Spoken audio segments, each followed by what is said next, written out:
តាអធិកបាតជាអ្វី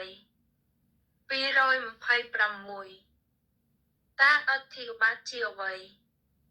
គឺពាក្យបាលីមានអត្ថន័យថាជាធម៌កំពូលមាន4ប្រការជើងត្រូវការងារឲ្យបានជោគជ័យ